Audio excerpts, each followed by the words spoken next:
ਵਾਹਿਗੁਰੂ ਜੀ ਕਾ ਖਾਲਸਾ ਵਾਹਿਗੁਰੂ ਜੀ ਕੀ ਫਤਿਹ। ਅਮਰੀਕਾ ਦੇ ਵਿੱਚ ਸਪੈਕਟਰਮ ਕੇਬਲ, ਆਰਸੀਐਨ ਕੇਬਲ ਤੇ ਕੈਨੇਡਾ ਦੇ ਵਿੱਚ ਬੈਲ ਕੇਬਲ ਨੈਟਵਰਕ ਰਾਹੀਂ world wide global CPN, roku, ਜਾਦੂ TV, TV84 ਦੀ ਆਨਲਾਈਨ ਸਟ੍ਰੀਮਿੰਗ, ਸ਼ਾਵਾ TV ਜਾਂ ਫਿਰ ਫੇਸਬੁੱਕ ਰਾਹੀਂ ਸਾਡਾ ਇਹ ਸ਼ੋਅ ਦੇਖ ਰਹੇ ਸਾਰੇ ਦਰਸ਼ਕਾਂ ਦਾ ਮੈਂ ਅਮਰਵੀਰ ਸਿੰਘ ਅੱਜ ਦੇ ਪ੍ਰੋਗਰਾਮ ਵਿੱਚ ਤਹਿ ਦਿਲੋਂ ਸਵਾਗਤ ਕਰਦਾ। ਵਿਊਅਰਸ, ਪੰਜਾਬ ਪੁਲਿਸ ਨੇ ਹੁਸ਼ਿਆਰਪੁਰ ਤੋਂ ਸਿੱਖ ਐਕਟਿਵਿਸਟ ਸਰਦਾਰ ਮੱਖਣ ਸਿੰਘ ਗਿੱਲ ਕੋਲੋਂ 3 ਕਿਲੋ ਅਫੀਮ ਦੀ ਬਰਾਮਦਗੀ ਦਿਖਾਉਂਦਿਆਂ ਉਹਨਾਂ ਨੂੰ ਗ੍ਰਿਫਤਾਰ ਕੀਤਾ, ਜਦਕਿ ਉਹਨਾਂ ਦੇ ਪਰਿਵਾਰ ਦਾ ਕਹਿਣਾ ਹੈ ਕਿ ਪੁਲਿਸ ਵੱਲੋਂ ਉਹਨਾਂ ਨੂੰ ਝੂਠੇ ਕੇਸ ਵਿੱਚ ਫਸਾਇਆ ਗਿਆ। ਇੱਥੇ ਦੇਖਣ ਵਾਲੀ ਗੱਲ ਇਹ ਹੈ ਕਿ ਕੈਪਟਨ ਅਮਰਿੰਦਰ ਸਿੰਘ ਦੀ ਸਰਕਾਰ ਬਣਨ ਤੋਂ ਬਾਅਦ ਹਥਿਆਰਾਂ ਤੇ ਨਸ਼ਿਆਂ ਦੀ ਬਰਾਮਦਗੀ ਦਾ ਦਾਅਵਾ ਕਰਦਿਆਂ ਪੰਜਾਬ ਪੁਲਿਸ ਵੱਲੋਂ ਦਰਜਨਾਂ ਸਿੱਖ ਨੌਜਵਾਨਾਂ ਨੂੰ ਗ੍ਰਿਫਤਾਰ ਕੀਤਾ ਜਾ ਚੁੱਕਿਆ ਹੈ। ਪਿਛਲੇ ਕਈ ਹਫ਼ਤਿਆਂ ਤੋਂ ਅਜਿਹੀਆਂ ਖਬਰਾਂ ਮੀਡੀਆ ਦੀਆਂ ਸੁਰਖੀਆਂ ਬਣਦੀਆਂ ਰਹੀਆਂ ਹਨ। ਮੱਖਣ ਸਿੰਘ ਗਿੱਲ ਦੇ ਕੇਸ ਬਾਰੇ ਉਹਨਾਂ ਦੇ ਵਕੀਲ ਸਰਦਾਰ ਜਸਪਾਲ ਸਿੰਘ ਮੰਝਪੁਰ ਦਾ ਬਿਆਨ ਵੀ ਪੰਜਾਬ ਪੁਲਿਸ ਨਾਲੋਂ ਵੱਖਰਾ ਹੈ। ਇਸ ਦੇ ਨਾਲ ਹੀ ਕੈਪਟਨ ਸਰਕਾਰ ਵੱਲੋਂ ਨਸ਼ਿਆਂ ਨੂੰ ਠੱਲਣ ਦੇ ਮੰਤਵ ਨਾਲ ਬਣਾਈ ਗਈ ਸਪੈਸ਼ਲ ਟਾਸਕ ਫੋਰਸ ਵੱਲੋਂ ਪੰਜਾਬ ਪੁਲਿਸ ਦੇ ਇੰਸਪੈਕਟਰ ਇੰਦਰਜੀਤ ਸਿੰਘ ਨੂੰ ਗ੍ਰਿਫਤਾਰ ਕੀਤਾ ਗਿਆ ਅਤੇ ਉਸ ਕੋਲੋਂ ਡਰੱਗਸ, ਹਥਿਆਰ ਤੇ ਵਿਦੇਸ਼ੀ ਕਰੰਸੀ ਬਰਾਮਦ ਕੀਤੀ ਗਈ ਦਿਖਾਈ ਗਈ ਹੈ। ਇਨ੍ਹਾਂ ਦੋਹਾਂ ਕੇਸਾਂ ਤੇ ਵੱਖ-ਵੱਖ ਪਹਿਲੂਆਂ ਤੋਂ ਗੱਲਬਾਤ ਕਰਨ ਲਈ ਅੱਜ ਸਾਡੇ ਨਾਲ ਲੁਧਿਆਣਾ ਤੋਂ ਐਡਵੋਕੇਟ ਸਰਦਾਰ ਜਸਪਾਲ ਸਿੰਘ ਮੰਝਪੁਰ ਫੋਨ ਲਾਈਨ ਤੇ ਜੁੜ ਚੁੱਕੇ ਨੇ। ਆਓ ਉਹਨਾਂ ਨਾਲ ਮਿਲ ਕੇ ਅੱਜ ਦੀ ਵਿਚਾਰ ਚਰਚਾ ਦੀ ਸ਼ੁਰੂਆਤ ਕਰਦੇ ਹਾਂ। ਹਾਂਜੀ ਮੰਝਪੁਰ ਸਾਹਿਬ, ਵਾਹਿਗੁਰੂ ਜੀ ਕਾ ਖਾਲਸਾ ਵਾਹਿਗੁਰੂ ਜੀ ਕੀ ਫਤਿਹ। ਵਾਹਿਗੁਰੂ ਜੀ ਕਾ ਖਾਲਸਾ ਵਾਹਿਗੁਰੂ ਜੀ ਕੀ ਫਤਿਹ ਜੀ। ਮੰਝਪੁਰ ਸਾਹਿਬ, ਤੁਹਾਡਾ ਸਵਾਗਤ ਹੈ ਜੀ ਅੱਜ ਦੇ ਸ਼ੋਅ ਦੇ ਵਿੱਚ। ਮੰਝਪੁਰ ਸਾਹਿਬ, ਸਾਰਿਆਂ ਤੋਂ ਪਹਿਲਾਂ ਮੈਂ ਤੁਹਾਡੇ ਕੋਲੋਂ ਮੱਖਣ ਸਿੰਘ ਗਿੱਲ ਦੀ ਅਰੈਸਟ ਬਾਰੇ ਜਾਣਨਾ ਚਾਹੂੰਗਾ। ਤੁਸੀਂ ਉਹਨਾਂ ਦੇ ਵਕੀਲ ਹੈਗੇ ਹੋ। ਜਿੰਨੀ ਕੁ ਰਿਪੋਰਟਿੰਗ ਮੀਡੀਆ ਦੇ ਵਿੱਚ ਆਈ ਹੈ ਉਹਦੇ ਵਿੱਚ ਇਹ ਵੀ ਸਾਹਮਣੇ ਆਇਆ ਕਿ ਜਿਹੜੇ ਉਹਨਾਂ ਦੇ ਭਤੀਜੇ ਹੈਗੇ ਆ ਦਲਜੀਤ ਸਿੰਘ, ਉਹਨਾਂ ਨੇ ਵੀ ਇਹ ਕਿਹਾ ਕਿ ਉਹਨਾਂ ਨੂੰ ਜਿਹੜੀ ਗ੍ਰਿਫਤਾਰੀ ਹੈ ਉਹ ਵੀ ਉਹਨਾਂ ਦੀ ਖੇਤਾਂ ਦੇ ਵਿੱਚੋਂ ਹੋਈ ਹੈ, ਜਦਕਿ ਪੁਲਿਸ ਕੁਝ ਹੋਰ ਕਹਿ ਰਹੀ ਹੈ ਤੇ ਕਾਫੀ ਸਮੇਂ ਤੋਂ ਉਹਨਾਂ ਤੇ ਪੁਲਿਸ ਦਬਾਅ ਬਣਾ ਰਹੀ ਸੀ ਮੱਖਣ ਸਿੰਘ ਗਿੱਲ ਤੇ ਕਿ ਉਹਨਾਂ ਦੇ ਤੌਰ ਤੇ ਉਹ ਮੁਖਬਰੀ ਕਰੇ, ਉਹਨਾਂ ਨੂੰ ਜਿਹੜੀਆਂ ਰਿਪੋਰਟਿੰਗਸ ਨੇ ਉਹ ਦੱਸੇ ਸਿੱਖ ਹਲਕਿਆਂ ਦੇ ਵਿੱਚੋਂ ਕਿ ਸਿੱਖ ਐਕਟਿਵਿਸਟ ਨੇ ਜਿਹੜੇ ਉਹ ਕੀ ਕੁਝ ਕਰ ਰਹੇ ਨੇ ਤੇ ਕੀ ਜਿਹੜੀ ਹੈ ਉਹਨਾਂ ਦੀਆਂ ਗਤੀਵਿਧੀਆਂ ਨੇ। ਇਸ ਬਾਰੇ ਤੁਸੀਂ ਕੀ ਕਹਿਣਾ ਚਾਹੋਗੇ ਤੇ ਜੇ ਕੇਸ ਬਾਰੇ ਸਾਨੂੰ ਥੋੜਾ ਜਿਹਾ ਦੱਸ ਸਕੋ। ਭਾਈ ਮੱਖਣ ਸਿੰਘ ਗਿੱਲ ਨੂੰ ਪਹਿਲਾਂ 2010 ਦੇ ਵਿੱਚ ਗੋਰਖਪੁਰ ਬੱਤੀ ਬਾਰਡਰ ਇੰਡੀਆ ਨੇਪਾਲ ਸਰਹੱਦ ਤੋਂ ਗ੍ਰਿਫਤਾਰ ਕਰਕੇ ਤੇ ਇੱਥੇ ਲੁਧਿਆਣੇ ਦੇ ਵਿੱਚ ਇੱਕ ਕੇਸ ਪਾਇਆ ਸੀਗਾ। ਕੋਈ ਮੋਟਰਸਾਈਕਲ ਮਿਲਿਆ ਸੀਗਾ ਸਵਾਲ ਸੰਗਰੂਰ ਦਾ, ਉਹਦੇ ਵਿੱਚ 147 ਦੀ ਰਿਕਵਰੀ ਕਰਾਈ ਗਈ। ਉਸ ਤੋਂ ਬਾਅਦ 4 ਕੇਸ ਹੋਰ ਹੁਸ਼ਿਆਰਪੁਰ ਸੀ, 2 ਕੇਸ ਇੱਕ ਅੰਮ੍ਰਿਤਸਰ, ਜਿਹਦੇ ਵਿੱਚ ਭਾਈ ਪਾਲ ਸਿੰਘ ਫਰਾਂਸ ਦੇ ਨਾਲ ਗੁਰਮੁਖ ਸਿੰਘ ਵੀ ਕੇਸ ਸੀ। ਇਹਨਾਂ ਤਿੰਨਾਂ ਨੂੰ ਮੱਖਣ ਸਿੰਘ, ਪਾਲ ਸਿੰਘ ਤੇ ਗੁਰਮੁਖ ਸਿੰਘ 7 ਸਾਲ ਸਜ਼ਾ ਹੋਈ ਸੀ ਅੰਮ੍ਰਿਤਸਰ ਵੱਲੋਂ। ਲੁਧਿਆਣੇ ਦੇ ਕੇਸ ਬਰੀ ਹੋਏ। ਹੁਸ਼ਿਆਰਪੁਰ ਦੇ ਕੇਸ ਮਰਡਰ ਕੇਸ ਸੀਗਾ ਇੱਕ, ਉੱਥੇ ਕੋਈ ਸਾਧ ਸੀਗਾ ਡੇਰੇ ਵਾਲਾ ਪ੍ਰਧਾਨ ਸਿੰਘ, ਉਹ ਮਰਡਰ ਕੇਸ ਦੇ ਵਿੱਚ ਕੇਸ ਚੱਲਿਆ ਸੀ ਮੱਖਣ ਸਿੰਘ ਤੇ ਉਹ ਵੀ ਬਰੀ ਹੋਇਆ।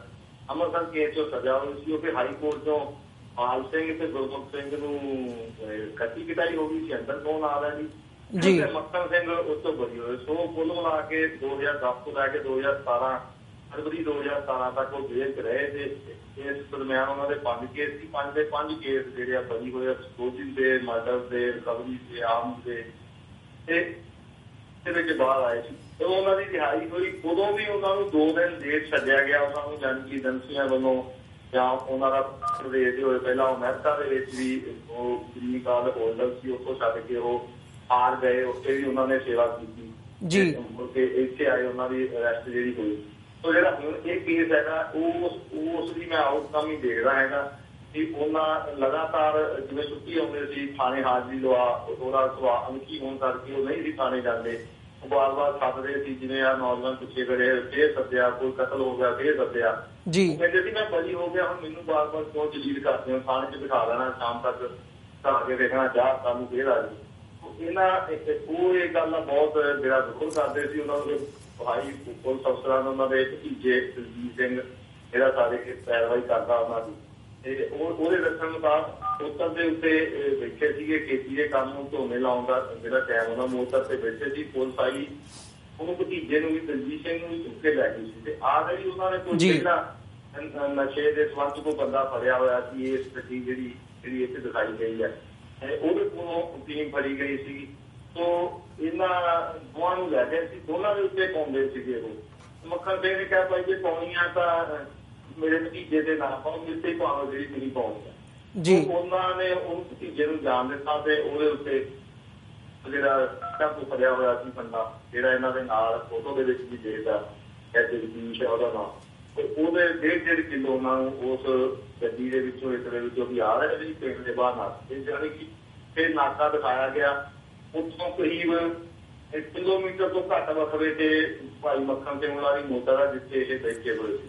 ਸੋ ਇਹਨਾਂ ਨੇ ਉਹ ਵੀ ਰੱਖਿਆ ਧਿਆਨ ਪੁਲਿਸ ਨੇ ਵੀ ਜੇ ਫੋਨ ਦੀ ਕੱਲ ਨੂੰ ਲੈ ਜਾਵੇ ਤੇ ਅਸੀਂ ਦਿਖਾਈਏ ਕਿ ਅਸੀਂ ਉੱਥੇ ਹੀ ਨਾਕਾ ਵੀ ਕਿਉਂਕਿ ਫੜਿਆ ਮੋਟਰ ਤੋਂ ਉਹਨਾਂ ਨੇ ਆਪਣਾ ਜਿਹੜਾ ਖੇਤੀ ਕਿੱਟ ਕਰਦੇ ਸੀ ਉੱਥੋਂ ਹੀ ਉਹਨਾਂ ਨੂੰ ਅਰੈਸਟ ਕੀਤਾ ਤੇ ਮੱਖਣ ਸਿੰਘ ਵਿੱਚ ਦਿਨ ਸੜਕਾ ਇਹਨਾਂ ਦੀ ਅਰੈਸਟ ਕਰਕੇ 5 ਦਿਨ ਦਾ ਜਿਹੜਾ ਉਹਨਾਂ ਦਾ ਮਾਣ ਲਿਆ ਗਿਆ। ਸੋ ਪੁੱਛਦੇ ਵੀ ਇਕੱਲਾ ਪੁੱਛਗਿੱਛ ਦੇ ਦਰਮਿਆਨ ਵੀ ਉਹਨਾਂ ਨੂੰ ਇਸ ਕੇਸ ਨਾਲ ਸੰਬੰਧਿਤ ਜਾਂ ਰਿਕਵਰੀ ਅਫੀਮ ਦੀ ਸੰਬੰਧਿਤ ਕੋਈ ਗੱਲ ਨਹੀਂ ਪੁੱਛੀ ਕਿ ਉਹਨਾਂ ਨੂੰ ਅੱਗੇ ਪਿੱਛੇ ਉਹਨਾਂ ਨੂੰ ਮਿਲਣ ਵਾਲੇ ਬੰਦੇ ਮਤਲਬ ਨਵੇਂ ਉੱਠੇ ਨੌਜਵਾਨ ਜਾਂ ਤੂੰ ਕੋਈ ਲਗਾਤਾਰ ਉਹਨੂੰ ਕਿਹਾ ਜਾਂਦਾ ਸੀਗਾ ਸੱਦ ਕੇ ਵੀ ਤੂੰ ਬੰਦੇ ਭਰਾ 2-4 ਤੈਨੂੰ ਪਤਾ ਹੋਣਾ ਤੇਰੇ ਪੁਰਾਣੇ ਲਿੰਕ ਹੈਗੇ ਆ।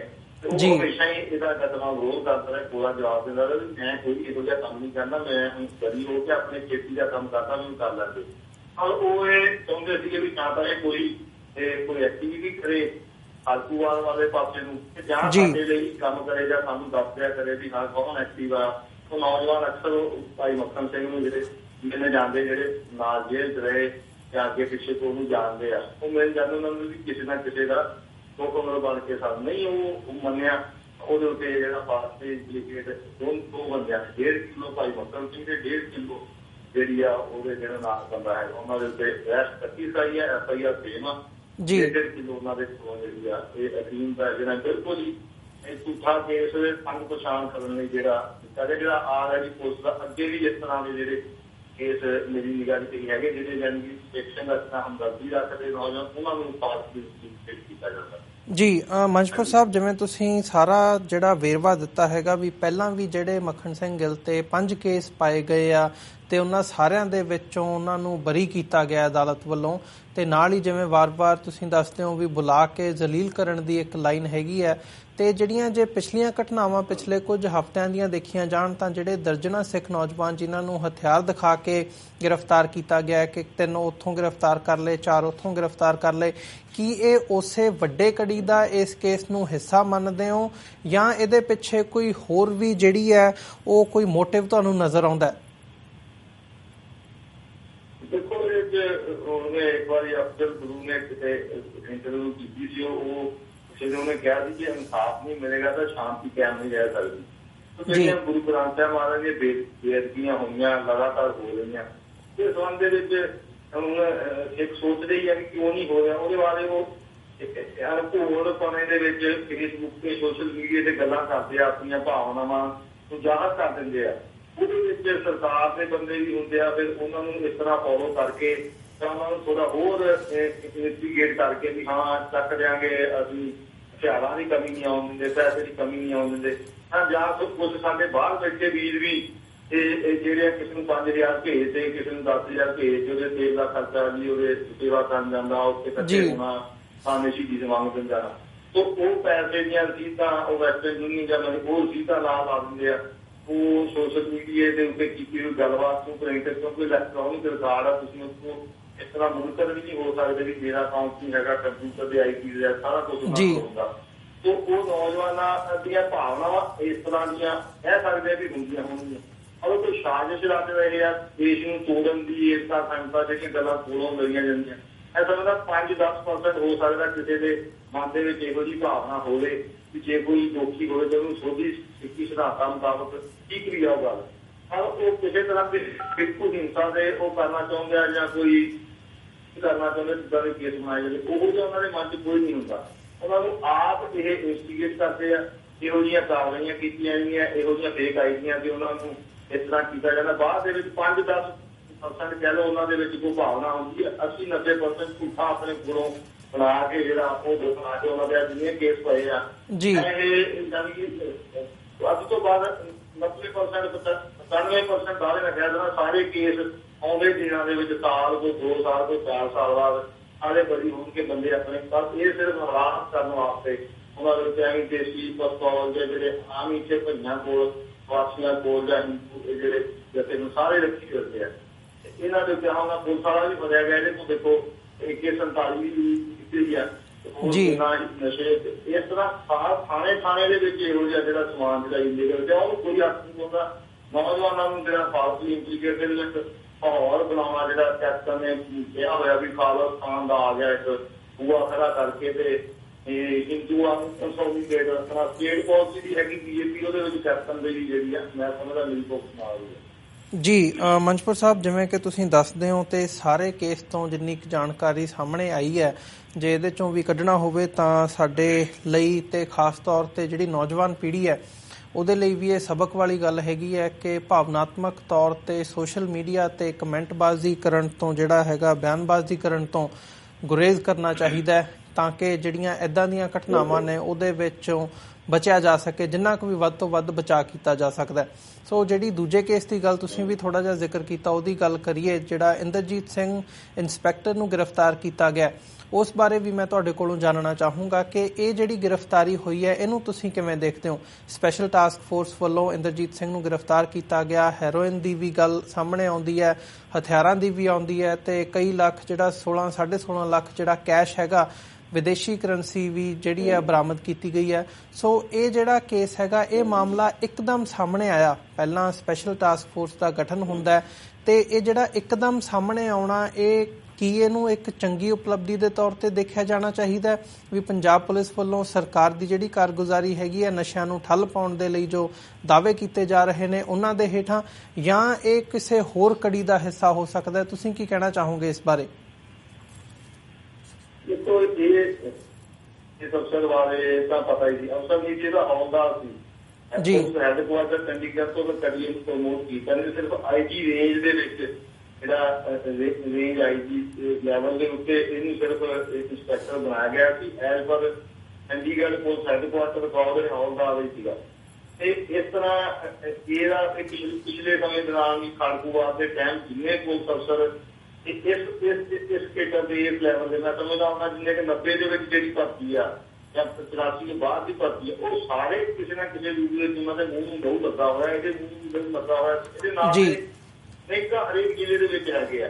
ਇਸ ਤਰ੍ਹਾਂ CIA ਸਟਾਫਾਂ ਜਿਵੇਂ ਮਾਈ ਦੀ ਸਰਾਹ ਪਟਿਆਲਾ ਮਸ਼ਹੂਰ ਆ, ਲੱਧਾ ਕੋਟੀ ਸੰਗਰੂਰ ਮਸ਼ਹੂਰ ਆ, ਮਾਲ ਮੰਡੀ ਅੰਮ੍ਰਿਤਸਰ ਮਸ਼ਹੂਰ ਆ, ਲੁਧਿਆਣੇ CIA ਆ, ਜਲੰਧਰ ਕਪੂਰਥਲੇ ਦੇ ਵਿੱਚ ਜਾਂ ਈਕੋ ਸੈਂਟਰ ਪਟਿਆਲਾ ਜਿਹੜਾ ਸਰਵ ਸੈਂਟਰ ਇਹਨਾਂ ਸਾਰਿਆਂ ਦੇ ਵਿੱਚ ਮੈਂ ਸਮਝਦਾ ਜੇ ਇਮਾਨਦਾਰ ਸੀ STF ਜਾਂ ਸਰਕਾਰ ਜੀ ਕੱਚੀ ਰੇਡ ਪੈਣੀ ਚਾਹੀਦੀ ਜਿਹਨਾਂ ਦੇ ਵਿੱਚ ਇਹਨਾਂ ਸਾਰਿਆਂ ਦੇ ਵਿੱਚੋਂ ਮੈਂ ਸਮਝਦਾ ਇਹ ਤਾਂ ਜਿਵੇਂ ਕਹਿੰਦਾ ਬਰਫ ਦਾ ਤੋਦਾ ਜਿਹੜਾ ਅੱਗੇ ਦੇ ਥੱਲੇ ਸਾਡਾ ਕੁਝ ਬਹੁਤ ਪਹੁੰਚਦਾ ਸਮਾਨ ਇਲੀਗਲ ਹਥਿਆਰ ਦੇਸੀ ਗੱਡੇ ਵਿਦੇਸ਼ੀ ਪਿਸਤੌਲਾਂ ਪੈਸਾ ਸਾਰੇ ਤਰ੍ਹਾਂ ਦਾ ਜਾਨੀ ਇਲੀਗਲ ਜਿਹੜਾ ਸਾਰਾ ਸਮਾਨ ਇਹਨਾਂ ਵਿੱਚ ਮਿਲ ਸਕਦਾ। ਪਰ ਇਹ ਇੱਕ ਕਾਰਵਾਈ ਕਹਿ ਸਕਦੇ ਆ ਵੀ ਸਵਾਗਤਯੋਗ ਆ ਕਿ ਬੰਦੇ ਦੇ ਇੰਨੇ ਕੇਸ ਇੰਨਾ ਸਮਾਨ ਨਿਕਲਿਆ ਜੀ। ਪਰ ਇਹਦੇ ਨਾਲ ਬਾਕੀ ਸਾਰੇ ਅਲਰਟ ਹੋ ਗਏ, ਉਹਨਾਂ ਨੇ ਜਿੰਨਾ ਕੋਈ ਇਲੀਗਲ ਸਮਾਨ ਹੋਊਗਾ ਸਾਰਾ ਵਾਸ਼ ਆਊਟ ਕਰ ਦੇਣਾ ਆਪਣੇ ਥਾਣਿਆਂ ਦੇ ਵਿੱਚੋਂ ਵੀ ਸਾਡੇ ਨਾਲ ਰੇਡ ਪੈ ਜਾਵੇ। ਸੋ ਇਹ ਇੱਕ ਅਲਰਟ ਕਰ ਦਿੱਤਾ, ਇੱਕ ਬੰਦਾ ਇੱਕ ਹੌਲਦਾਰ ਲੈਵਲ ਦੇ ਬੰਦੇ ਦੇ ਉੱਤੇ ਕੇਸ ਪਾ ਕੇ ਤੇ ਬਾਕੀ ਸਾਰਾ ਜਿਹੜਾ ਉਹ ਸਮਾਨ ਵਾਸ਼ ਆਊਟ ਹੋ ਜਾਣਾ। ਸਾਰਿਆਂ ਨੂੰ ਅਲਰਟ ਕਰ ਦਿੱਤਾ ਗਿਆ, ਉਹਨਾਂ ਨੇ ਸਾਰਾ ਸਮਾਨ ਜਿਹੜਾ ਹਰ ਦੇਣਾ ਇੱਧਰ ਉੱਧਰ ਕਰ ਦੇਣਾ ਜਾਂ ਮੱਖਣ ਸਿੰਘ ਵਰਗੇ ਬੰਦਿਆਂ ਦੇ ਉੱਤੇ ਝੂਠੀ ਕਿਸੇ ਦੇ ਫੀਮ ਪਾ ਦੇਣੀ, ਕਿਸੇ ਤੇ ਹੈਰੋਇਨ ਪਾ ਦੇਣੀ, ਉਹ ਸਾਰਾ ਹੀ ਇਸੇ ਤਰ੍ਹਾਂ ਨਿਕਲੂਗਾ। ਇਹਦੇ ਚ ਜਿਵੇਂ ਇੱਥੇ ਪੰਜਾਬ ਦੇ ਵਿੱਚ ਵਿਚਰਦਿਆ ਲੱਗਦਾ ਜਿਵੇਂ ਜਿਹੜਾ ਅਫਸਰ ਸਿੱਧੂ ਅਜੀਤ ਸਿੰਘ STF ਦਾ ਲਾਇਆ ਉਹਦਾ ਮੰਨਿਆ ਜਾਂਦਾ ਕਿ ਉਹ ਐਜ਼ ਪਰ ਰੂਲ ਜਾਂ ਐਜ਼ ਪਰ ਉਹ ਕਰਨ ਦੇ ਸੋਚਦਾ ਵੀ ਮੈਂ ਏਦਾਂ ਕਰਾਂ, ਮੈਂ ਬਹੁਤੀ ਬੈਕਗਰਾਊਂਡ ਨਹੀਂ ਜਾਣਦਾ ਉਹਦੀ, ਅਗਰ ਉਹਦਾ ਇਨੀਸ਼ੀਏਟਿਵ ਵੀ ਇਹ ਹੋ ਸਕਦਾ ਵੀ ਇੰਨੀ ਪੋਲੀਟੀਕਲ ਤੇ ਵੱਡੇ ਅਫਸਰਾਂ ਦੀ ਪੈਟਰਨਾਈਜ਼ ਹੋਣ ਦੇ ਬਾਵਜੂਦ ਇੰਦਰਜੀਤ ਨੂੰ ਜਿਹੜਾ ਅਰੈਸਟ ਕਰਨਾ ਇਹ ਉਹਦੀ ਇਨੀਸ਼ੀਏਟਿਵ ਹੋ ਸਕਦੀ ਹੈ ਜਾਂ ਅੰਦਰ ਵੀ ਮੈਂ ਸਮਝਦਾ ਕਸੂਕਸ ਚੱਲਦੀ ਰਹਿੰਦੀ ਆ। ਜਿਹੜਾ ਕਹਿੰਦਾ ਵੀ ਮੈਂ ਤਾਂ ਇਹਨੂੰ ਹੱਥ ਪਾਉਣਾ ਤੇ ਉੱਤੋਂ ਕਿਤੇ ਨਾ ਪਾਉ, ਅਗਰ ਤਾਂ ਕਹਿੰਦਾ ਠੀਕ ਹੈ ਜੀ ਇਹਨੂੰ ਨਹੀਂ ਫੜ ਸਕਦੇ ਤੇ ਫਿਰ ਮੈਂ ਕੀ ਕਰਨੀ STF। ਇਹੋ ਜਿਹੀਆਂ ਗੱਲਾਂ ਵੀ ਜਿਹੜੀਆਂ ਅੰਦਰ ਧੜੇਬੰਦੀ ਪੁਲਿਸ ਦੀ ਜਾਂ ਜਿਹੜੀ ਰੰਜਿਸ਼ਬਾਜ਼ੀ ਜਿਹੜੀ ਚੱਲਦੀ ਹੈ ਉਸ ਦੇ ਤਹਿਤ ਵੀ ਇੱਕ ਹੌਲਦਾਰ ਲੈਵਲ ਦੇ ਬੰਦੇ ਨੂੰ ਕਰਕੇ ਬਾਕੀ ਜਿਹੜੀ ਹਾਈ ਪੁਲਿਸ ਆਫੀਸਰ ਇਹਨਾਂ ਦੇ ਮੂੰਹ ਨੂੰ ਆ ਰਿਹਾ ਜੀ ਲਹੂ ਲੱਗਿਆ ਹੋਇਆ ਨੌਜਵਾਨਾਂ ਦਾ ਕਾਰਨ ਕਰਦੇ ਰਹੇ ਆ ਜਾਂ ਇਹੋ ਜਿਹਾ ਤੋਂ ਕਰਵਾਉਂਦੇ ਰਹੇ ਆ। ਉਹ ਸਾਰੇ ਜਿੰਨਾ ਚਿਰ ਤੱਕ ਨੰਗੇ ਨਹੀਂ ਹੁੰਦੇ ਤੇ ਪੰਜਾਬ ਤੋਂ ਆਊਟ ਨਹੀਂ ਹੁੰਦੇ ਉਹਨਾਂ ਚਿਰ ਤੱਕ ਇਹ ਰੋਗੇ ਤਾਂ ਕਿਲੇ ਜਾਂ ਬਹੁਤ ਛੋਟੇ ਛੋਟੇ ਚਲੋ ਕੁਝ ਲੋਕਾਂ ਨੂੰ ਰਾਹਤ ਜ਼ਰੂਰ ਮਿਲਦੀ ਆ। ਕਈ ਕਹਾਣੀਆਂ ਬਾਹਰ ਆਈਆਂ ਵੀ ਇਹ ਕਿਸ ਤਰ੍ਹਾਂ ਝੂਠੇ ਕੇਸ ਪਾਉਂਦਾ ਸੀਗਾ, ਕਿਸ ਤਰ੍ਹਾਂ ਲੋਕਾਂ ਕੋਲ ਜਿਹੜੀਆਂ ਪ੍ਰੋਪਰਟੀਆਂ ਲੈਂਦੀਆਂ ਸੀ, ਸਮਗਲਰਾਂ ਦਾ ਜ਼ਿਆਦਾ ਸਮਾਨ ਲਗਾ ਦੇਣਾ, ਉਹਦੇ ਤੋਂ ਕੁਛ ਫਰਿਆ ਦਿਖਾ ਦੇਣਾ, ਬਾਕੀ ਸਪਲਾਈ ਹੋ ਜਾਣੀ, ਕੁਛ ਰੁਗਾਨਾ ਭੁਗਤ ਲੈਣੀਆਂ, ਕੁਛ ਏਦਾਂ ਰੱਖਿਆ ਰੱਖਣਾ ਵੀ ਚਲੋ ਕੋਈ ਕਿਸੇ ਦੇ ਉੱਤੇ ਝੂਠਾ ਪਾਵਾਂਗੇ ਉਹਦੇ ਕੋਲ ਪੈਸੇ ਜਿਹੜੇ ਛੱਡਾਂਗੇ। ਸੋ ਜਿਹੜੀ ਇਹ ਠੱਗੀ ਦਿੱਕਤ ਆਉਂਦੀ ਹੈ ਲੋਕਾਂ ਨੂੰ ਪਤਾ ਹੈਗਾ, ਆਮ ਜਨਤਾ ਨੂੰ ਪਤਾ ਹੈਗਾ ਵੀ ਸਾਡੇ ਏਰੀਏ 'ਚ ਕਿਹੜਾ ਪੁਲਿਸ ਅਫਸਰ ਜਿਹੜਾ ਮੇਰੀ ਭੁਗਤਣਾ ਚੱਲਦਾ, ਜੇ ਉਹਦੇ ਮੁਤਾਬਕ ਟੀਮ ਕੰਮ ਕਰੇਗੀ ਤਾਂ ਉਹ ਜ਼ਰੂਰ ਸਵਾਲ ਪੁੱਛੋ ਕਿਹਾ ਜਾ ਸਕਦਾ। ਇਹ ਬਰਫ਼ ਦੇ ਪੌਦੇ ਦੀ ਉੱਤੇ ਹੀ ਹੈ, ਥੱਲੇ ਬਹੁਤ ਵੱਡਾ ਜਿਹੜਾ ਹੈਗਾ ਉਹ ਪਹਾੜ ਕਿਹਾ ਕਰਦੇ ਹੈਗਾ। ਜੀ ਬਿਲਕੁਲ। ਮੰਚਪੁਰ ਸਾਹਿਬ, ਜੇ ਸਰਕਾਰ ਦੀ ਗੱਲ ਕਰੀਏ ਜਾਂ ਸਿਸਟਮ ਦੀ ਗੱਲ ਕਰਨੀ ਹੋਵੇ ਤਾਂ ਇਹ ਉਹੀ ਪੁਲਿਸ ਵਾਲਾ ਹੈਗਾ ਜਿਹਨੂੰ ਪਹਿਲਾਂ ਕੁਝ ਦੇਰ ਪਹਿਲਾਂ ਜੋ ਮੀਡੀਆ ਦੇ ਵਿੱਚ ਆਉਂਦਾ ਸੀ ਬੜਾ ਵਡਿਆਇਆ ਜਾਂਦਾ ਸੀ ਕਿ ਇਹ ਬਹੁਤ ਚੰਗਾ ਕੰਮ ਕਰ ਰਹੇ ਆ, ਹਥਿਆਰ ਫੜ ਰਹੇ ਆ, ਉੱਥੋਂ ਡਰੱਗਸ ਫੜ ਰਹੇ ਆ, ਤੇ ਅੱਜ ਜਦੋਂ ਉਹੀ ਪੁਲਿਸ ਵਾਲਾ ਆਪ ਜਿਹੜਾ ਨਸ਼ੇ ਦੀ ਤਸਕਰੀ ਦੇ ਵਿੱਚ ਫੜਿਆ ਜਾਂਦਾ ਤਾਂ ਡਿਫਰੈਂਟ ਜਿਹੜਾ ਰਵੱਈਆ ਸਾਹਮਣੇ ਆਉਂਦਾ। ਤਾਂ ਜੇ ਸਰਕਾਰੀ ਕਾਰਗੁਜ਼ਾਰੀ ਦੀ ਗੱਲ ਦੇਖਣੀ ਹੋਵੇ ਤਾਂ ਕੋਈ ਵੀ ਜਿਹੜਾ ਵੱਡਾ ਮਾਰਕਾ ਹੈਗਾ ਉਹ ਨਹੀਂ ਮਾਰਿਆ ਗਿਆ ਕਹਿ ਲਓ, ਜਾਂ ਕੋਈ ਵੱਡੀ ਮੱਛੀ, ਕੋਈ ਕਿੰਗ ਪਿਨ ਟਾਈਪ ਦਾ ਬੰਦਾ ਜਿਹੜਾ ਕੋਈ ਹਾਈ ਲੈਵਲ ਆਫਿਸਰ ਹੋਵੇ ਜਾਂ ਕੋਈ ਵੱਡਾ ਹੋਵੇ ਬੰਦਾ ਜਿਹੜਾ ਅਸਰ ਰਸੂਖ ਰੱਖਦਾ ਹੋਵੇ ਉਹ ਨਹੀਂ ਫੜਿਆ ਜਾਂਦਾ। ਤਾਂ ਇਹਦੇ ਤੇ ਕੀ ਇਹ ਸਵਾਲੀਆ ਨਿਸ਼ਾਨ ਨਹੀਂ ਲਾਉਂਦਾ ਸਿਸਟਮ ਦੇ ਉੱਪਰ, ਜਾਂ ਜੋ ਇਹ ਮੁਹਿੰਮ ਇੱਕ ਕੈਪਟਨ ਸਰਕਾਰ ਦੇ ਵਿੱਚੋਂ ਵਿੱਢੀ ਗਈ ਹੈ ਉਸ ਦੇ ਉੱਪਰ? ਇਹਦੇ ਵਿੱਚ ਤਾਂ ਸਿਆਸੀ ਲੋਕ ਭਾਵੇਂ ਕਾਂਗਰਸ ਦੇ ਭਾਵੇਂ ਅਕਾਲੀਆਂ ਦੇ ਕਿਸੇ ਨਾ ਕਿਸੇ ਰੂਪ ਵਿੱਚ ਜੁੜੇ ਹੋਏ ਆ। ਜਿਹੜੇ ਨਸ਼ੇ ਦੇ ਸਮਗਲਰ ਜਾਂ ਇਲੀਗਲ ਕੰਮ ਕਰਨ ਵਾਲੇ ਹੋਰ ਬੈਠੇ ਆ ਉਹ ਆਪਣਾ ਆਟਾ ਬਦਲ ਲੈਂਦੇ ਆ। ਹਿੱਸਾ ਅਕਾਲੀ ਮੰਤਰੀਆਂ ਨੂੰ ਦਿੰਦੇ ਸੀ, ਹੁਣ ਹੋ ਸਕਦਾ ਉਹ ਉਸ ਤੋਂ ਪਹਿਲਾਂ ਜਦੋਂ ਜਨਤ ਦੀ ਸਰਕਾਰ ਆ ਜਾਂ ਕੈਪਟਨ ਦੀ ਉਹਨਾਂ ਨੂੰ ਉਹ ਆਪਣੇ ਸਰਪ੍ਰਸਤ ਅਕਾਲੀਆਂ ਨੂੰ ਜਾਂ ਕਾਂਗਰਸੀ ਨੂੰ ਚੇਂਜ ਕਰਦੇ ਰਹਿੰਦੇ ਆ। ਕੁਝ ਹੁੰਦੇ ਆ ਜਿਹੜੇ ਫਿਰ ਕਾਬੂ ਆ ਜਾਂਦੇ ਆ, ਜਿਹੜੇ ਸਰਕਾਰੀ ਕਹਿ ਲਓ ਕਬੂਲ ਨਹੀਂ ਕਰਦੇ ਸਿਸਟਮ ਦੇ ਬੰਦਿਆਂ ਦੀ ਜਾਂ ਉਹਨਾਂ ਦੇ ਮੁਤਾਬਕ ਹਿੱਸਾ ਨਹੀਂ ਦਿੰਦੇ, ਅਤੇ ਉਹਨਾਂ ਦੇ ਕਾਬੂ ਕੁਛ ਆਈਵਾਸ ਵੀ ਕਰਨੇ ਪੈਂਦੇ, ਉਹਨਾਂ ਨੂੰ ਆਪ ਹੀ ਦੇ ਦਿੰਦੇ ਆ ਵੀ ਠੀਕ ਆ। ਜਿਵੇਂ ਇਹ ਇੱਕ ਵੱਡਾ ਰੈਕਟ ਹੈਗਾ ਵੀ ਕਿਵੇਂ ਸੈਟਲਮੈਂਟ ਕੀਤਾ ਜਾਂਦਾ, ਕਿਵੇਂ ਉਹਨਾਂ ਨੂੰ ਫਿਰ ਫੜਿਆ ਜਾਂਦਾ ਜੀ। ਉਹਨੂੰ ਕਮਰਸ਼ੀਅਲ ਕੁਆਂਟਿਟੀ ਫੜੀ ਜਾਂਦੀ ਆ, ਬਾਕੀ ਰੱਖ ਲਈ ਜਾਂਦੀ ਆ, ਨਾਨ ਕਮਰਸ਼ੀਅਲ ਦਾ ਕੇਸ ਪਾ ਕੇ ਜੇਲ੍ਹ ਭੇਜਦਾ ਜਾਂਦਾ, ਫਿਰ ਉਹ ਮਹੀਨੇ ਨੂੰ ਬਾਹਰ ਆ ਜਾਂਦਾ। ਫਿਰ ਉਹ ਜਿਹੜੀ ਫੜੀ ਹੋਈ ਦੇ ਵਿੱਚੋਂ ਆਪ ਰੱਖਿਆ ਹੁੰਦਾ ਉਹ ਝੂਠੇ ਪਲਾਂਟ ਕੀਤੇ ਜਾਂਦੇ ਕੇਸ, ਇੰਕੀ ਵਧਾਈ ਜਾਂਦੀ ਤੇ ਅਸੀਂ 10 ਕੇਸ ਜਿਹੜੇ ਆ ਉਹ ਨਸ਼ੇ ਵਾਲੇ ਫੜੇ ਹੈਗੇ। ਉਹਦੇ ਵੱਡਾ ਰੈਕਟ ਹੈਗਾ ਇਹਦੇ ਚ ਫੌਲ ਦਾ ਲੈਵਲ ਦਾ ਬਿਲਕੁਲ ਹੀ ਇੱਕ ਸੱਚੀ ਗੱਲ ਆ। ਵੱਡੇ ਹਾਈ ਆਫੀਸਰ ਜਿਵੇਂ ਸ਼ਸ਼ੀਕਾਂਤ ਡੀਜੀ ਜੇਲ੍ਹਾਂ ਨੇ ਇੱਕ ਵਾਰੀ ਸਾਫ਼ ਕੀਤਾ ਸੀਗਾ ਵੀ ਉਹ ਜਿੰਨਾ ਚਿਰ ਤੱਕ ਨਹੀਂ ਹੁੰਦਾ ਉਹਨਾਂ ਚਿਰ ਤੱਕ ਇਹ ਕੋਈ ਚੀਜ਼ ਫਾਇਦਾ ਵੀ ਕਰਨੀ ਕਮਾਲ ਕਰ ਨਹੀਂ ਕਰ ਸਕਦੇ। ਪਰ ਫਿਰ ਵੀ ਚਲੋ ਇੰਨਾ ਕੀਤਾ, ਫਿਰ ਲੋਕੀ ਇੰਨੇ ਨਾਰਾਜ਼ ਹੋਏ ਹੁੰਦੇ ਆ ਇਹੋ ਜਿਹੇ ਨੂੰ ਦੇਖ ਕੇ, ਕਹਿੰਦੇ ਚਲੋ ਕੋਈ ਗੱਲ ਉਹ ਹੋਇਆ ਇਹ ਸੀ ਉਹਦੇ ਚੁਣਵਾਂ ਤੋਂ ਜਿਹੜੇ ਤੰਗ ਸੀਗੇ ਉਹਨਾਂ ਨੂੰ ਕੁਛ ਰਾਹਤ ਮਿਲੂਗੀ। ਮਸਲਾ ਜਿਹੜੇ ਕੇਸ ਉਹਨੇ ਪਾਏ ਸੀਗੇ ਜਿਹੜੇ ਵਡਿਆਏ ਸੀ ਪੀਟੀਏ ਨੇ ਵੀ ਹਾਂ ਇਹਨੇ ਆ ਫੜੇ, ਉਹਨਾਂ ਕੇਸਾਂ ਦੀ ਜਿਹੜੀ ਆ ਉਹ ਮੁੜ ਜਾਂਚ ਹੋਣੀ ਚਾਹੀਦੀ ਹੈ ਵੀ ਵਾਕਈ ਉਹਨਾਂ ਬੰਦਿਆਂ ਤੋਂ ਫੜਿਆ ਸੀਗਾ, ਕੁਛ ਸਮਗਲਰ ਸੀਗੇ ਜਾਂ ਸਿਰਫ ਉਹਨਾਂ ਕੋਲੋਂ ਪੈਸੇ ਹੇਠਣ ਦੀ ਖਾਤਰ ਹੀ ਉਹਨਾਂ ਦੇ ਉੱਤੇ ਇਹ ਸਾਰਾ ਕੁਝ ਪਲਾਨ ਕੀਤਾ। ਜਿੰਨੇ ਇਹਦੇ ਸਮੇਂ ਦੌਰਾਨ ਕੇਸ ਪਏ ਆ ਉਹਨਾਂ ਦੀ ਜੇ ਪੜਤਾਲ ਹੋ ਕੇ ਦੋਸ਼ੀਆਂ ਨੂੰ ਦਿਖਾ ਤੇ ਦੋਸ਼ੀਆਂ ਨੂੰ ਸਜ਼ਾ ਨਹੀਂ ਦਿੱਤੀ ਜਾਂਦੀ, ਇਹਦੇ ਤੇ ਕੇਸ ਆ ਇੱਥੇ ਹੁਣ ਟੁੱਟਾ ਪਿਸਤੌਲ ਵੀ ਫੜਿਆ ਜਾਵੇ ਕਿਉਂਕਿ ਅਨਲਾਭ ਐਕਟੀਵਿਟੀ ਜਾਂ ਪਹਿਲਾਂ ਕਰਦਾ ਪੋਤਾ ਦੇ ਹੁਣ UAP ਐਕਟ ਲਾ ਦੇ, ਇਹਦੇ ਤੇ 47 ਵਜ ਗਈ, ਇਹ ਕਿਹੜੀ ਲੀਗਲ 47 ਇਹਦੇ ਤੇ ਵੀ UAP ਐਕਟ ਲਾਓ, ਇਹਨੂੰ ਸਾਲ ਇਹਦੀ ਜ਼ਮਾਨਤ ਨਾ ਦਿਓ। ਤੋ ਇਹ ਉਹਦੇ ਛੋਟੇ ਅਫਸਰ ਦੇ ਉੱਤੇ ਕਾਰਵਾਈ ਕਰਕੇ ਸਿਰਫ ਆਈਵਾਸ਼ ਹੈਗੀ ਹੈ, ਜਿੰਨਾ ਚਿਰ ਤੱਕ ਵੱਡੇ ਮਗਰਮੱਛਾਂ ਨੂੰ ਹੱਥ ਨਹੀਂ ਪੈਂਦਾ ਇਹ ਉਹਦੀ ਗੱਲ ਜੋ ਹੁਣ ਪੈਕੇ ਆ ਜਿਹੜੇ ਉਹਦੀ ਦੀ ਤਰ੍ਹਾਂ ਡੀਲ ਕਰਨੀ ਜਿਹੜੀ ਆ ਇੰਤਜ਼ਾਮ ਤੇ ਹੋਣੇ ਆ ਵੀ ਇਹ ਜਾਊਗਾ ਤੇ ਅਸੀਂ ਇਹਨੂੰ ਟੇਕ ਓਵਰ ਕਰਾਂਗੇ। ਜੀ ਬਿਲਕੁਲ। ਮੰਚਪੁਰ ਸਾਹਿਬ, ਜਿਵੇਂ ਇਸ ਕੇਸ ਨੂੰ ਤੁਸੀਂ ਦੱਸਦੇ ਹੋ ਕਿ ਜਸਟ ਇਹ ਇੱਕ ਮੀਅਰ ਇੱਕ ਆਈ ਵਾਸ਼ ਹੈਗੀ ਹੈ, ਸਰਕਾਰ ਦੇ ਵੱਲੋਂ ਇੱਕ ਕਾਰਗੁਜ਼ਾਰੀ ਜਿਹੜੀ ਵੱਡੇ ਮਗਰਮੱਛ ਹੈਗੇ ਉਹਨਾਂ ਨੂੰ ਲੁਕਾਇਆ ਜਾ ਰਿਹਾ ਕਿਤੇ ਨਾ ਕਿਤੇ ਜਾਂ ਜਾਂਚ ਤੋਂ ਪਰੇ ਰੱਖਿਆ ਜਾ ਰਿਹਾ।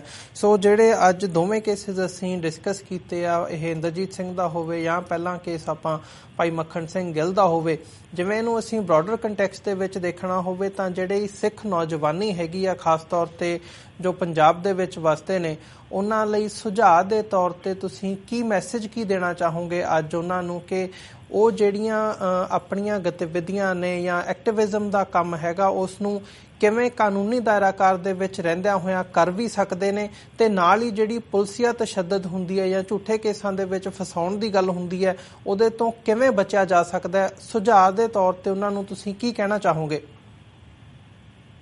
ਮੈਂ ਤਾਂ ਹਮੇਸ਼ਾ ਜੇ ਕੋਈ ਨੌਜਵਾਨ ਇੱਥੇ ਕਚਹਿਰੀ ਕੋਈ ਕੋਰਟ 'ਚ ਆਉਂਦੇ ਉਹਨਾਂ ਨੂੰ ਕਹੀਦਾ ਵੀ ਭਾਈ ਤੁਸੀਂ ਕੰਮ ਕੀ ਕਰਨਾ ਚਾਹੁੰਦੇ ਹੋ, ਜਿਹਦਾ ਕਾਨੂੰਨੀ ਦਾਇਰੇ ਦੇ ਵਿੱਚ ਰਹਿ ਕੇ ਕਰਨਾ ਚਾਹੁੰਦੇ ਹੋ ਤੇ ਆਪਣੀ ਭਾਸ਼ਾ ਵੀ ਕਾਨੂੰਨੀ ਰੱਖੋ ਤੇ ਕੰਮ ਵੀ ਉਹੀ ਕਰੋ। ਕਈ ਵਾਰੀ ਜਜ਼ਬਾਤਾਂ ਦੇ ਆੜ ਦੇ ਵਿੱਚ ਆ ਕੇ ਤੇ ਗੱਲਾਂ ਹਥਿਆਰਬੰਦ ਤੇ ਘਰਦੀਆਂ ਕਰ ਬੈਠੇ ਨੇ, ਇੰਨੇ ਜੋਗੇ ਹੁੰਦੇ ਹੈ ਨਹੀਂ। ਫਿਰ ਮੁੜ ਕੇ ਜਦੋਂ ਇੱਕ ਅੱਧਾ ਕੋਈ ASI ਕੋਈ DSP ਘਰੇ ਚੱਲ ਜਾਂਦਾ ਫਿਰ ਸਾਰਾ ਪਰਿਵਾਰ ਜਿਹੜਾ ਫਿਰ ਉਹ ਪਹੁੰਚਾ ਪਿਆ ਸੀ ਜਾਂ ਪੁਲਿਸ ਤੱਕ ਲਾਉਂਦਾ ਵੀ ਕੁਛ ਨਾ ਹੋਵੇ ਜੀ। ਉਹ ਜਿੰਨਾ ਆਪਣੇ ਅੰਦਰ ਹੈਗਾ ਉਨਾ ਹੀ ਬਾਹਰ ਉਜਾਗਰ ਕਰਨਾ ਚਾਹੀਦਾ ਤੇ ਸਮਾਂ ਹੈ ਨਹੀਂ ਗਾ। ਮੈਂ ਸਮਝਦਾ ਅੱਜ ਦੀ ਤਰੀਕ ਦੇ ਵਿੱਚ ਖਾਸ ਤੌਰ ਤੇ ਬਾਹਰ ਕਿਸੇ ਤਰ੍ਹਾਂ ਲਿੰਕ ਰੱਖ ਕੇ ਇੱਥੇ ਕੋਈ ਉਹੋ ਜਿਹੀ ਕੋਈ ਵਾਇਲੈਂਸ ਨਾਲ ਸੰਬੰਧਿਤ ਮੈਸੇਜ ਦੇ ਉੱਤੇ ਨਵਾਂ ਕੋਈ ਗਤੀਵਿਧੀ ਕਰਨੀ ਫਿਜ਼ੀਕਲੀ ਤੇ ਧਾਰਮਿਕ ਤੌਰ ਤੇ ਸਟਰੋਂਗ ਹੋਣਾ ਚਾਹੀਦਾ। ਆਪਣੇ ਹੱਕਾਂ ਦੀ ਜਿਹੜੀ ਆ ਉਹ ਪਹਿਚਾਣ ਹੋਣੀ ਬਹੁਤ ਜ਼ਰੂਰੀ ਆ। ਸਿਆਸੀ ਤੌਰ ਦੇ ਉੱਤੇ ਅਸੀਂ ਕਿਵੇਂ ਲੜਾਈ ਲੜਨੀ ਉਹਦੇ ਬਾਰੇ ਜਾਗਰੂਕ ਹੋਣਾ, ਗੁਰੂ ਨਾਲ ਜੁੜਨਾ, ਬਾਣੀ ਨਾਲ ਜੁੜਨਾ। ਉਹ ਜੁੜਨ ਤੋਂ ਬਾਅਦ ਜਿਹੜੀਆਂ ਨੈਕਸਟ ਸਟੈਪ ਦੇ ਵਿੱਚ ਹੁੰਦਾ ਜਿਹੜਾ ਲਾਸਟ ਸਟੈਪ ਉਹਦਾ ਤੁਸੀਂ ਸਭ ਤੋਂ ਪਹਿਲਾਂ ਸ਼ੁਰੂ ਕਰ ਲੈਂਦੇ ਹੋ ਉਹਦੇ ਬਾਰੇ ਹਵਾ ਦੇ ਵਿੱਚ ਗੱਲਾਂ ਹੁੰਦੀਆਂ ਤੇ ਫਿਰ ਉੱਤੇ ਕੇਸ ਜਿਹੜੇ ਪੁਲਿਸ ਨੂੰ ਵੀ ਇੱਕ ਮੌਕਾ ਚਾਹੀਦਾ ਹੁੰਦਾ ਇਹੋ ਜਿਹੇ ਨੌਜਵਾਨ ਨੂੰ ਜਦੋਂ ਪੁੱਛਗਿੱਛ ਲਈ ਕਰਦੇ ਆ ਉਹ ਪੁੱਛਦੇ ਆ ਵੀ ਜੇ ਤੇਰੇ ਸਾਹਮਣੇ ਜ਼ਿੰਦਗੀ ਚਾਹੀਦੀ ਦਾ ਰਾਜ ਤੂੰ ਕੀ ਕਰੇਗਾ, ਗੋਲੀ ਮਾਰੇਗਾ ਨਹੀਂ, ਤੂੰ ਸਿੱਖ ਨਹੀਂ ਨਾ। ਉਹਨੇ ਇੰਨੇ ਸਿੱਖ ਮਾਰੇ ਜਜ਼ਬਾਤੀ ਬੰਦਾ ਕਹਿੰਦਾ ਹਾਂਜੀ ਮਾਰਾਂਗੇ ਜੀ ਆਪਾਂ ਤਾਂ ਚੱਕ ਦਿਆਂਗੇ।